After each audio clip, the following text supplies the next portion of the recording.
So CSGO is a great game with a lot of great features, but sometimes Valve manages to fuck up. So today we're going to be highlighting the top 3 worst things to happen to CSGO. Number 3 is the spray update. This also happened to be the R8 update, so it happened to be kind of like a 2-for-1. We're going to talk a little bit about the R8 later in this video. Well, let's focus on the spraying update. So in this update, they decided to nerf tapping, burst shots, and just overall bad sprays, and they overall just made the game a lot more random. And in a game like CSGO that's ultra competitive, that is the last thing you want to hear. This update truly showed how out of touch Valve was with the community as it started a revolt. A lot of people wanted to get rid of this update. A lot of people were talking about going back to the past update. Third-party clients like ESEA, Civo, and all of those, they were talking about running their tournaments back and playing on the previous updates. People were even talking about creating a sort of pro mod so they didn't have to play the official version of the game.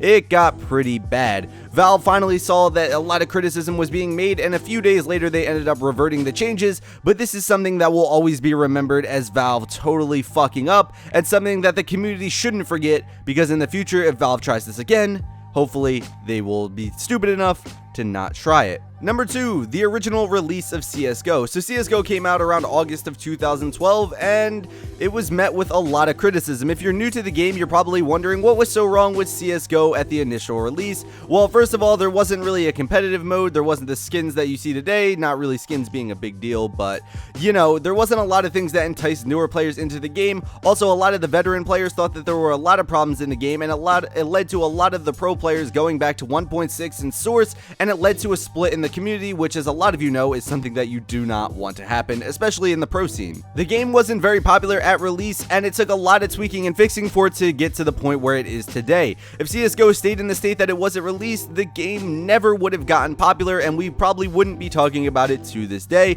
But thankfully, Valve came in, they fixed a lot of the issues with the game, and they fixed it. Also, you have to add on to the fact that a lot of newer players wouldn't have gotten into the game because there wasn't a competitive mode. You could only play third-party modes, which, you know, is something that was really popular back in 1.6 in source, but in modern times, I don't think it really would have cut it, as a lot of newer players would have been really confused and wouldn't have put in the extra work to play on these third-party servers. So therefore, a lot of the new players that have gotten into the game now wouldn't have gotten into the game, and that would have been a shame. So yeah, that's number 2. Number 1 is the R8 itself, and a lot of you who have been watching this channel know that I hate the R8 very much. I hate how it came out, and I hate how it is now. So when the R8 came out, it was pretty much a pocket off. From any range on the map, if you hit someone in the chest waistband area, it was a one-shot. This turned into a huge problem, as a lot of the competitive games we were seeing were pretty much 5v5, everyone running the R8. It was funny at first, but after a few hours of playing, you realized how bullshit it was, and you got really mad because all the games were not really taken seriously. It was literally just everyone running this $800 pistol. Same with the spray update. This led to a lot of the tournament organizers and a lot of people in the community going, yeah, we should probably ban the R8 in tournaments. We should probably roll back this update.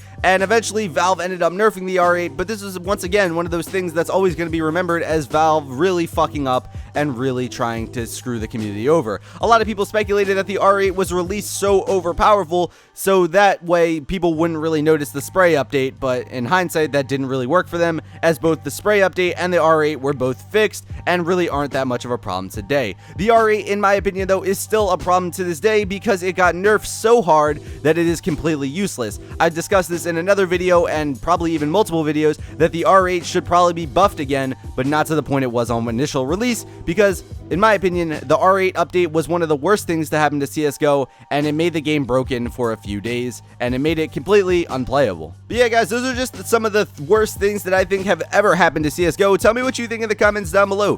What are some of the worst things that you think have happened to CSGO? I'm sure I missed some, so feel free to tell me in the comments down below. And if you like this video, how about you hit that like button? And if you dislike this video for some odd reason, how about you hit that dislike button? And if you're new, how about you subscribe? When this video does reach 500 likes, we'll be uploading the next one. So be sure to smash that like button. And also, be sure to check out my Twitch streams. We're going to be trying to stream more. Link is down in the description down below. Thank you guys for watching this video. This has been The Chosen One Inc. And as always, peace out.